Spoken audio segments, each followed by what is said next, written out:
नमस्कार, हमारे चैनल पर आप सभी का स्वागत है। आज की कहानी है भगवान विष्णु की कृपा और मोर का वरदान। तो आइए इस दिव्य कहानी को सुनते हैं और भगवान विष्णु की महिमा का आनंद लेते हैं। गहन वन में स्थित एक छोटे से गांव में रमा नाम की एक स्त्री अपने पति के साथ रहती थी। वह बहुत ही धार्मिक विचार की थी और भगवान श्री हरि विष्णु की भक्ति में लीन रहती थी।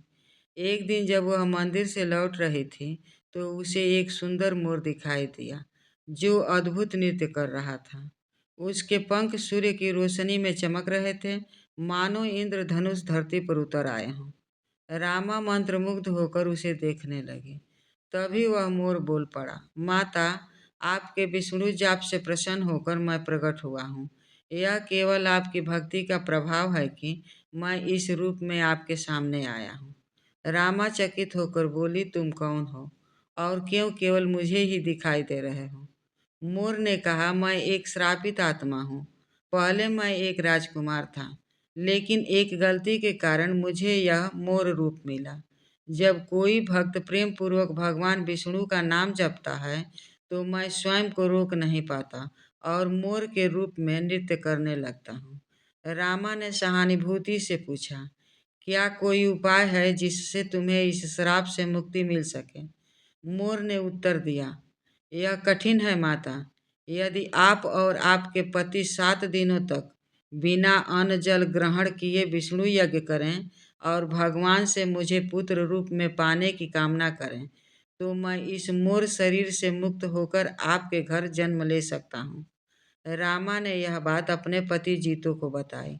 दोनों ने गांव के पुजारी से परामर्श किया और विधि पूर्वक यज्ञ का अनुष्ठान शुरू किया। 7 दिनों तक लगातार विष्णु मंत्र का उच्चारण होता रहा। 7वें दिन अंतिम आहुति के साथ मोर ने अपने पंख फैलाए, एक आखिरी बार नृत्य किया और फिर शांत हो गया। 9 महीने बाद रामा ने एक दिव्य पुत्र को जन्म दिया। वह बालक असाधारण रूप से तेजस्वी था और उसके ललाट पर मोर पंख की छाया सी प्रतीत होती थी। यह देखकर रामा और जीतो समझ गए कि वह वही मोर था जिससे भगवान विष्णु की कृपा से नया जन्म मिला था। सच्ची भक्ति कभी व्यर्थ नहीं जाती।